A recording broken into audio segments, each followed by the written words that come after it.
आज आलोय पवईमध्ये, तुम्हाला दाखवतोय प्रशस्त असा फ्लॅट, 3+3 जोडी फ्लॅट. लिव्हिंग रूम बघा, त्या 2 बाल्कनी जिथून तुम्हाला मिळणार आहे सुंदर असा अम्युनिटीचा व्ह्यू. किचन बघा, दोन्ही साईडला प्लॅटफॉर्म. कोणतीही ताई बहीण तुमच्यावरती नाराज होणार. हे तुमच्या स्टोरेजसाठी, मंदिरासाठी जागा. हे तुमचं वॉक इन वॉर्डरोब असणार आहे. आणि हा आहे तुमचा बेडरूम, स्पेशियस असा बेडरूम, अटॅच वॉशरूम.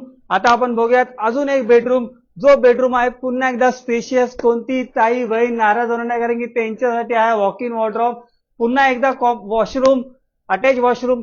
स्पेशियस असा फ्लॅट दाखवतोय. असा फ्लॅट तुम्हाला मुंबईमध्ये खूप कमी बघायला मिळणार आहे. हे आहे तुमचं एक बेडरूम, जे तुम्ही कॉमन ठेवू शकता. बेडरूम बघा, दोन्ही साईडला बेड ठेवलेले आहेत, तरी सुद्धा स्पेशियस ही जागा राहिली. वॉर्डरोब आहे. आता तुम्हाला मी जो दाखवते यूएसपी ऑफ द प्रोजेक्ट, हे तुमचं हॉल साईजचा बेडरूम. बघितलं ना, हॉल नाही आहे, master bedroom. Walk in wardrobe बघा, सुंदर असा वॉक इन वॉर्डरोब बनवलेला आहे. मुंबईमध्ये, पवईमध्ये, location, connectivity best, parking, amenities, ready to move in project आहे. जर तुम्ही असा काही प्रोजेक्ट जिथे तुम्ही 3 BHK, 5 BHK, 6 BHK बघत असाल, तर खाली दिलेल्या नंबरवरती तुमच्या संधीला संपर्क साधा. थँक्यू.